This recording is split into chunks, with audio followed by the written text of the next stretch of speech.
1.5 minutes. Robert Basil. Thank you, Speaker. The time is too short, though. From onset, I reject the bill because it's very clear Generation Z, they cannot, or they want to say elastic limit on taxation has been reached. So we need to listen to the cries of the citizens and do like what Ronald Reagan in the US did. We cut taxes and we cut government expenditure. So, Mr. Speaker, if you look at some of the taxes, for example, if you look at the excise duty on coal, the 5%, in principle, Mr. Speaker, what it will do is going to kill cement, clinker manufacturing industries. And with that, we are going to lose jobs, lose revenue, and will not be able to realize the target. Additionally, the import declaration fee, Mr. Speaker, that has been raised from 2.5 to 3.5% is going to be moved to the final consumer. And since we import most of the items, for example, medicinal drugs, Mr. Speaker, it means hustlers and the poor patients will not be able to afford medicine. So, Mr. Speaker, what I want to say is this finance bill, we need to say no to it and possibly try to cut on taxes. Additionally, Mr. Speaker, the levy, eco levy on plastics is going to increase price on plastic packages. And in reality, that is going to affect export of flowers and make our flowers not competitive. Thank you, Mr. Speaker. Victor Koech, Chepalungu. Thank you so much, Mr. Speaker. It's unfortunate that I'm now getting 1.5 minutes, but nonetheless, I will try my best. Mr. Speaker, this particular debate is taking a totally different angle, a political angle. As to why I'm saying this is because members have now deviated from arguing from a point of facts to now dealing with political issues. As to why I'm saying so, Mr. Speaker, is the fact that now informing the House that bread is going to be taxed, while the fact is the committee led by Kimani Kuria sought the public opinion, and on sorting on the public opinion, the committee is now dropping 16% VAT on bread. On motorcycle, Mr. Speaker, again, the committee report is saying that instead of allowing importation of motorcycles, we promote our local manufacturers so as to create job opportunities for our citizens. And in that case, Mr. Speaker, I support. Thank you so much. Jalango Langata. Order. Yes, Kibagendi. What is out of order? And under what standing order are you? Thank you, Mr. Speaker. There is a stranger in the house. I've seen someone resembling Oscar Sudi in the house. There's a stranger in the house, Mr. Speaker. Order, Honorable Kibagendi. If you want to provide comic relief, that is a very poor one. Go on, Jalango. Thank you so much, Mr. Speaker.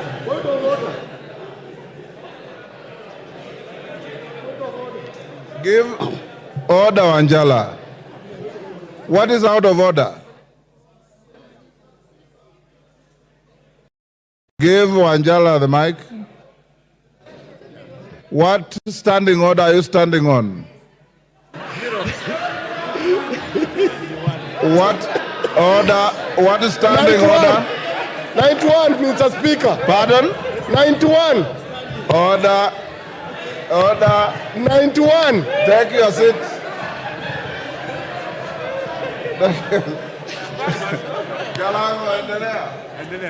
Mr. Angela, Speaker. you have no point of order. Take your seat.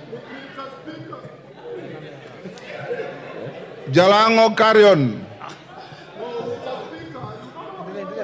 Honorable Angela, I encourage you that yesterday when you spoke, the House listened to you.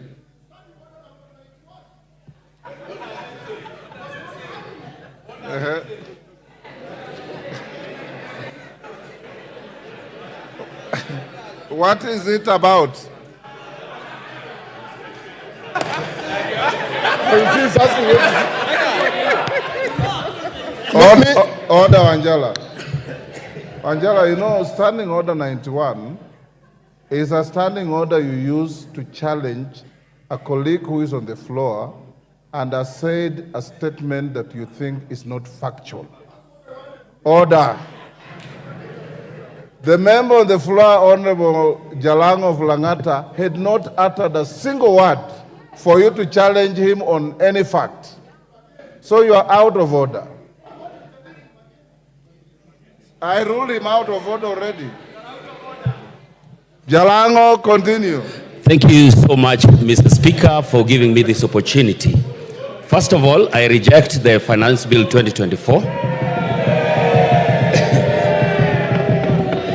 Immediately,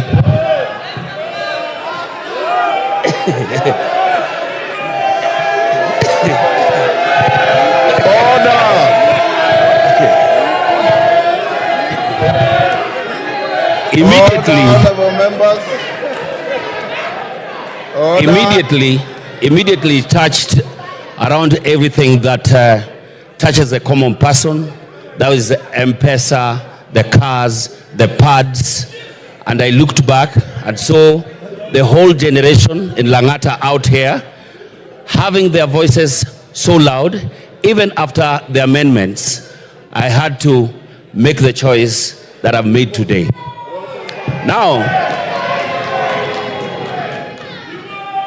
out here is the Gen Z generation whom I talk to every day. I interact with them on Twitter, TikTok, and everywhere. When most of you will have gone back to the villages, we will be with them here in Nairobi. The question will still be there. And most of you know, I'm the friend to the president, and I spoke to him, and he knows very well that this is my stand. Thank you so much, Mr. Speaker.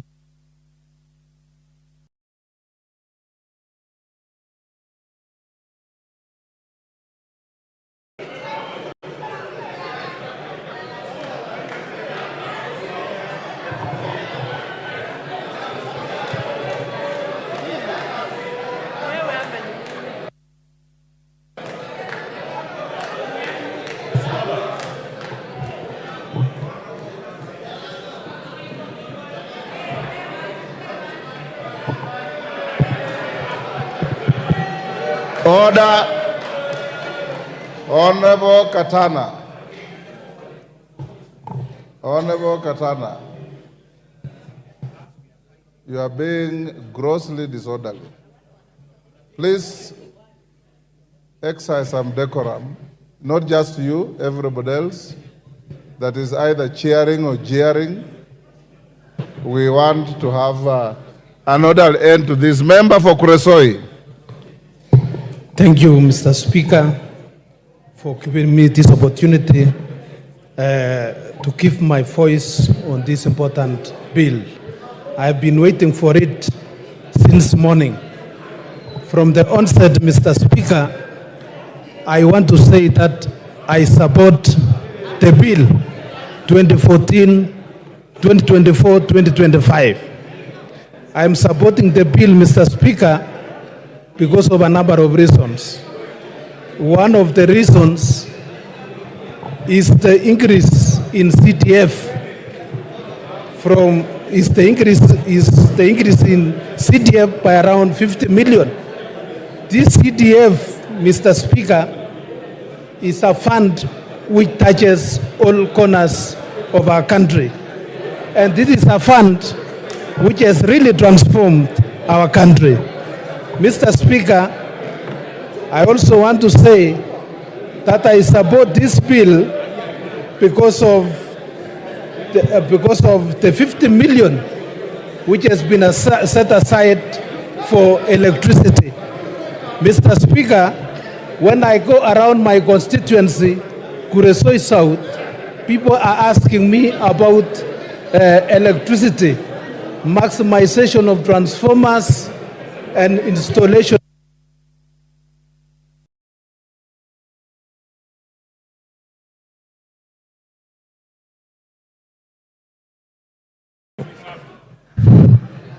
Ruth Odinga.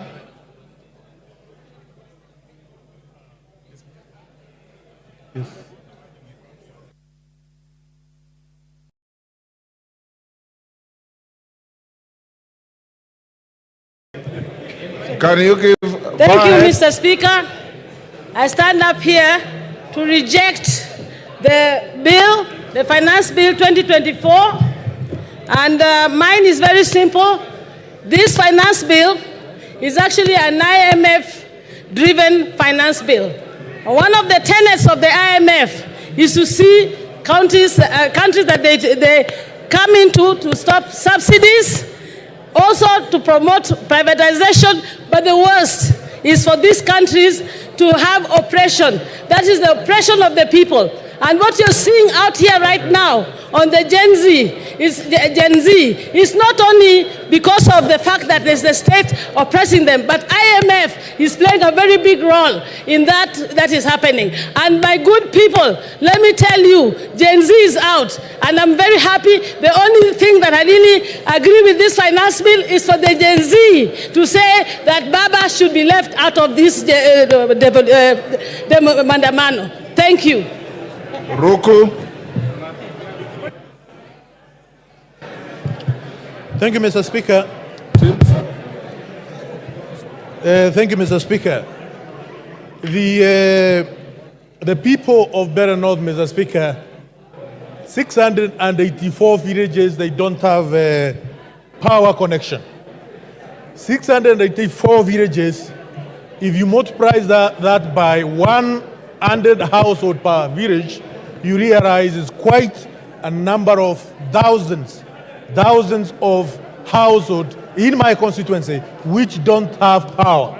This bill, this budget, Mr. Speaker, it promises the people of Better North that we will be connected with power. We have young people who have been employed as interns. This bill, this budget, it confirms the teachers, the young JSS teachers who have been employed as interns. And also, it promises further 20,000 young teachers also to be employed as interns, Mr. Speaker. Some of them will be coming from Better North, the people who sent me here, Mr. Speaker. And it's for this reason, Mr. Speaker, that I support this finance bill, Mr. Speaker, among other many reasons, such as ensuring... Time up. Esther Pasaris.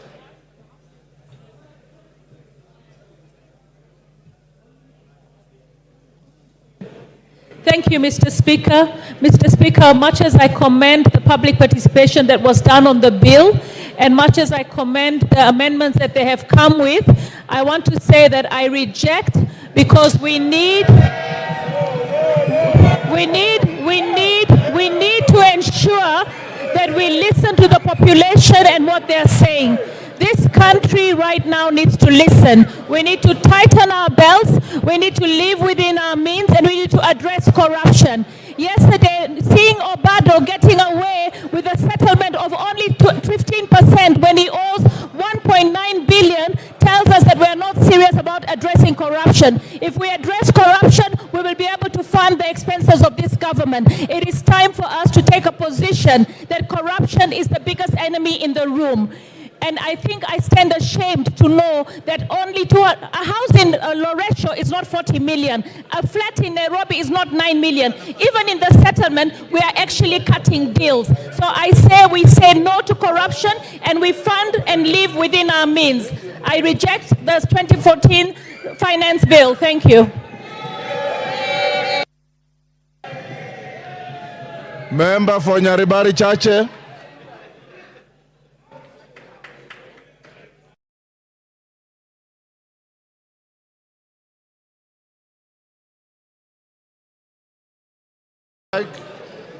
Thank you, Honorable Speaker. Honorable Speaker, a time has come as a godly nation to make decisions that will impact positively on the lives of the 55 million plus Kenyans. Today, Honorable Speaker, I stand here to vote and support the Finance Bill 2024 so that the people of Nyaribari Chache and the people of Kenya can get infrastructural projects, electricity, water, and much more. Honorable Speaker, I want to urge the Generation Z to relax, as Kenya Kwanza government means well, and they will be the greatest beneficiaries of the proposed amendments. Honorable Speaker, the Generation Z are young Democrats trying to exercise their constitutional rights to picket and assemble. I am urging the Inspector General of Police, Honorable Speaker, to treat them humanly and provide them with maximum security.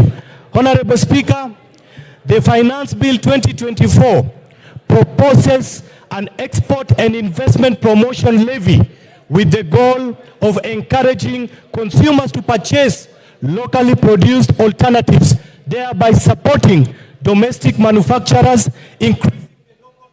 Caleb Luyali.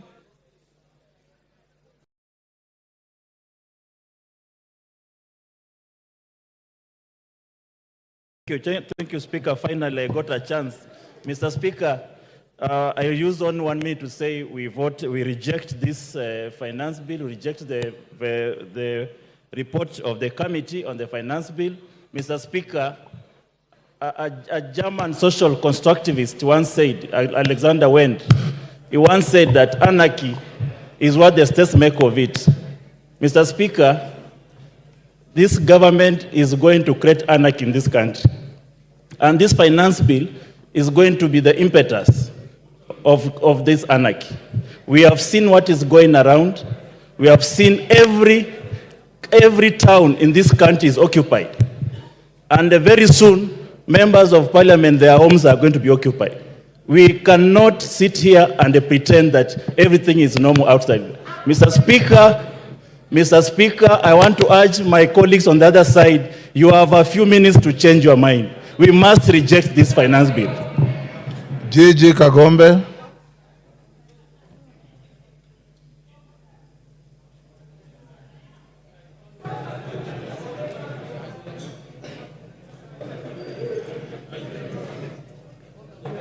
Give him the mic.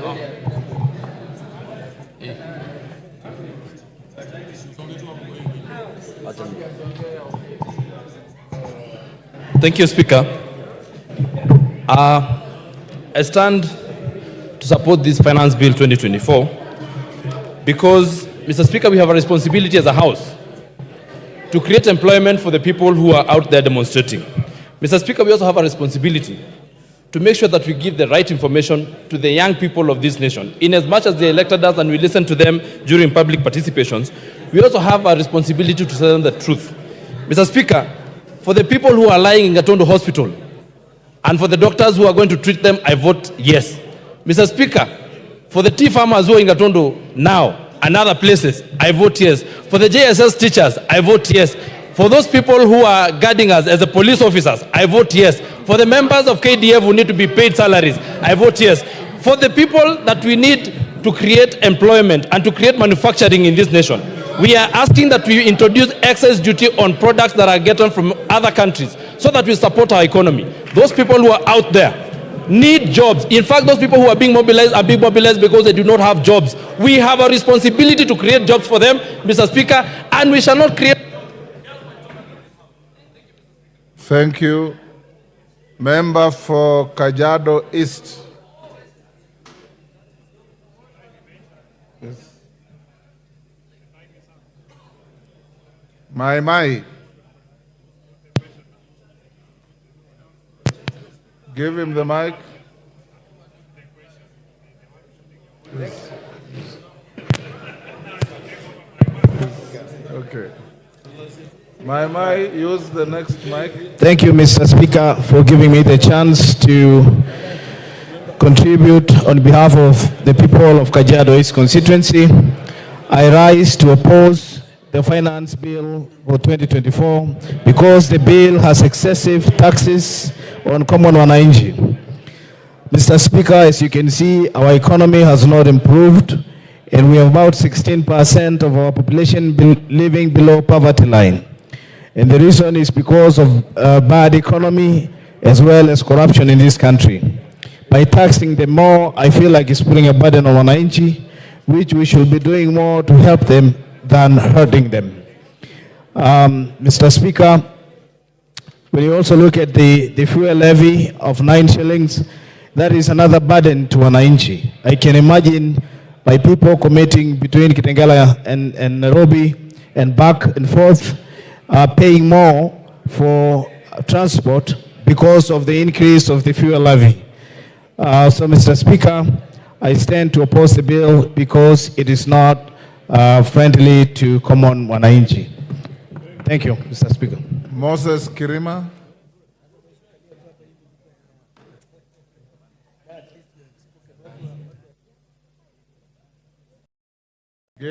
Thank you, Mr. Speaker, sir, for giving me this opportunity to contribute to this bill.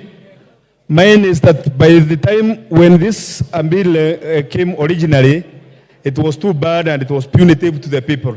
And my people had instructed me that if it was to be as it was, I was meant to oppose it. But when I came and raised the issue with the chairman of finance, Mr. Kimani Kulia, he told me that there are going to be some amendments of which actually what I was told to oppose, the bread, taxation, bondas, rentals, essentials, cooking well and avocados and the rest, the agricultural outputs. After the amendments, I don't see any reason to oppose it. So I thereby support it with amendments. But if there are no amendments, no way. Thank you, Mr. Speaker, sir. Ken Chonga.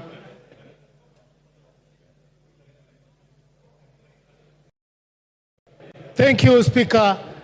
From the outset, Mr. Speaker, I stand to oppose this bill. Mr. Speaker, by the mere fact that the drafters of this bill were thinking of taxing bread, milk, rubber, it means that they've never had a good intention for the Kenyans. This bill is obnoxious, is diabolical, this bill is pungent and shocking to the lives of Kenyans. Mr. Speaker, I was surprised yesterday, the majority leader here said that life has gone down, that the packet of maize flour right now is trading at 100 shillings. Where in which supermarket can we go and find the one packet? Not unless he has a supermarket that he can direct Kenyans to buy from. Finally, Mr. Speaker, by mere fact of adding 9 shillings to petroleum products, it is implying, therefore, the entire economy is falling down. Everything in the economy depends on fuel, and for as long as we have the price of fuel, everything is going to spiral up. Mr. Speaker, I stand to oppose this bill. Thank you.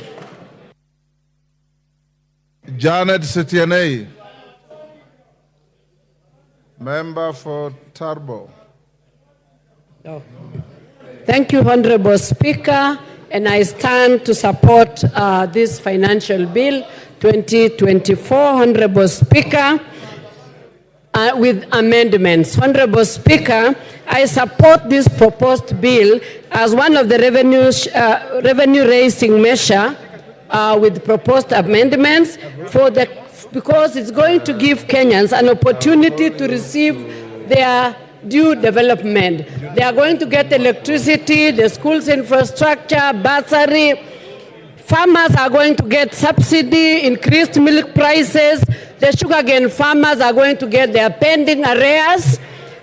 School-going children are going to be fed. Elderly people are going to get cash transfers. Honorable Speaker, this bill is has also listened to proposals that are going to reduce what the wananchi were worried about. The VAT on sugarcane transportation, the removal of 16% on bread, removal of exercise duty on protect me, Honorable Speaker. These bill proposals are going to see that VAT is removed on bread, there is exercise duty removed on money transfer, there is also VAT removed on sugar. Yes. Engineers Zengu. Thank you, Mr. Speaker, for giving me this opportunity. I have waited from yesterday, but I want to say from the onset that I raised to oppose this Finance Bill 2024, and there are many reasons why I am opposing it. But one of the reasons is that it is increasing, or it is putting a levy on clinker, which is an imported component of cement.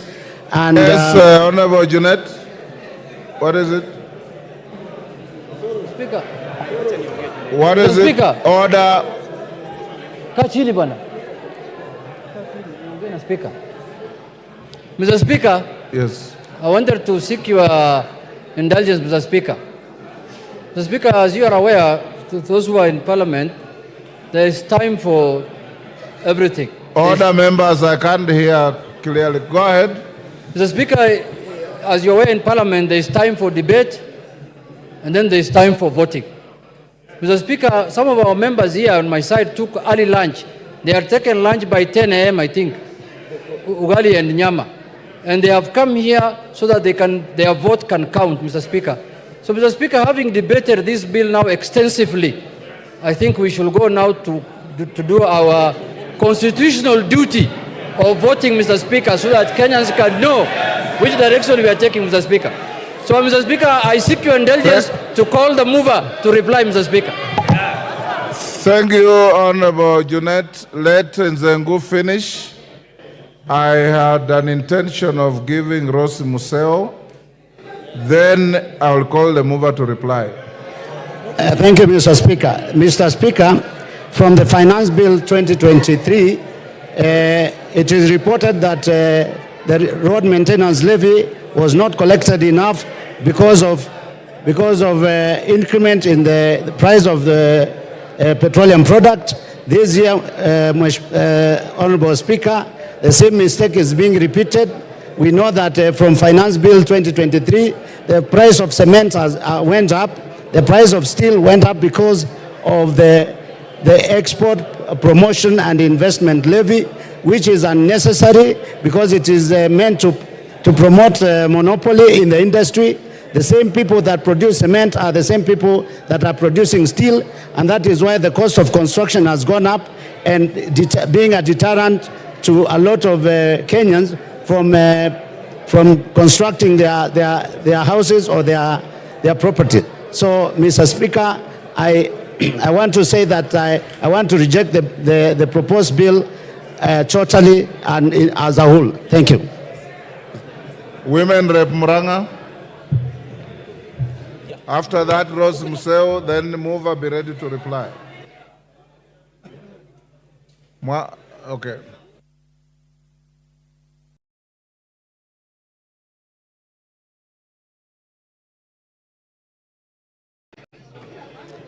Thank you, Mr. Speaker, for giving me this opportunity.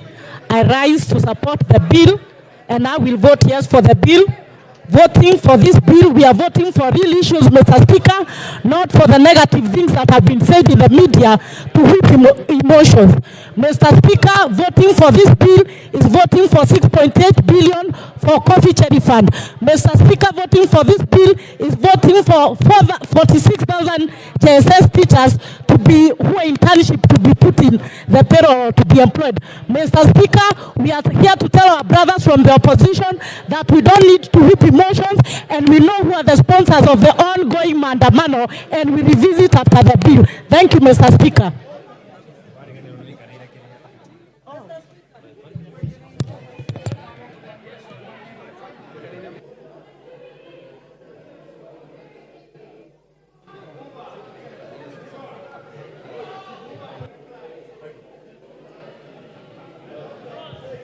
Thank you, Mr. Speaker, for giving me this opportunity to add my voice onto this. And I start by saying that I reject this finance bill 2024-2025.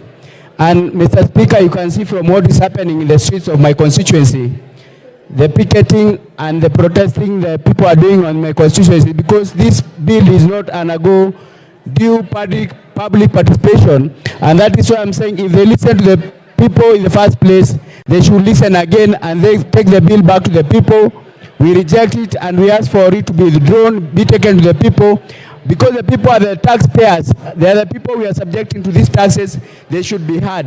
And then, Mr. Speaker, I would like to ask the government side not to pretend that they are doing Kenyans favors by introducing these amendments. Actually, these amendments were not there in the Finance Bill 2023. It is not a favor you are doing the people of Kenya, and we are asking the people in the government to listen to the common mwananchi. I've done so, and that's why I reject this bill. I've also listened to my side of the divide of the government, which is the Azimio coalition, with the most professors who can never be wrong on this finance bill. And that is why I reject this finance bill. Thank you, Mr. Speaker. Asante. Asante Bwana Spika kwa nafasi hiyo umenipatia. Mimi natoa sauti yangu kupinga mswada huo wa fedha wa mwaka 2024 na 25. Kwa sababu watu wa Makwiny wameniambia kabisa mswada huo hawezi kukubali jinsi ulivyo, na nasema hivi ya kwamba Wakenya wametoka katika janga la corona ambalo limeweza kufanya wengi waliishiwa na biashara zao, wengine hawako kazini, na maisha ya Wakenya yamekuwa katika hali ya juu sana, na serikali haijafanya mikakati maalum ya kuweza kuboresha maisha ya wananchi wa Kenya. Tungekuwa katika nyumba hii tukiongea jinsi ambavyo tunaweza kuwasaidia Wakenya waboreshe maisha yao. Nasema hivi ya kwamba kupata pesa ambazo ni za kuweza kusaidia serikali kuendelesha mambo yao, kuna njia nyingi. Kizungu kingi ambacho kimezungumzwa na mwenyekiti wa bajeti, naomba watumie, kwa maana watumie mbinu hizo, wakae chini kama kamati na kuangalia ni jinsi gani wanaweza kuleta fedha bila kumuumiza mwananchi wa kawaida. Tukiangalia mambo ya soda ambayo yamezungumziwa sana, niseme ya kwamba naomba kabisa jinsi nchi zingine zinapeana soda bure,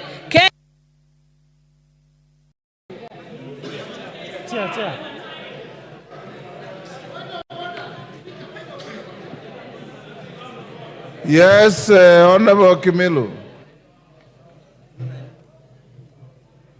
Honorable Kimilu. Speaker, is it in order for you to deny me a chance to reject this finance bill?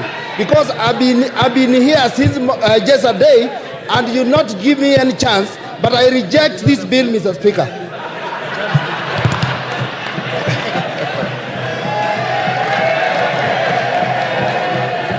Thank you. Honorable Kimilu, order. You have rigged yourself to the Hansard.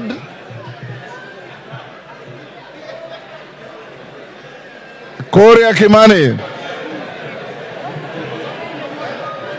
Yeah. Korea Kimani.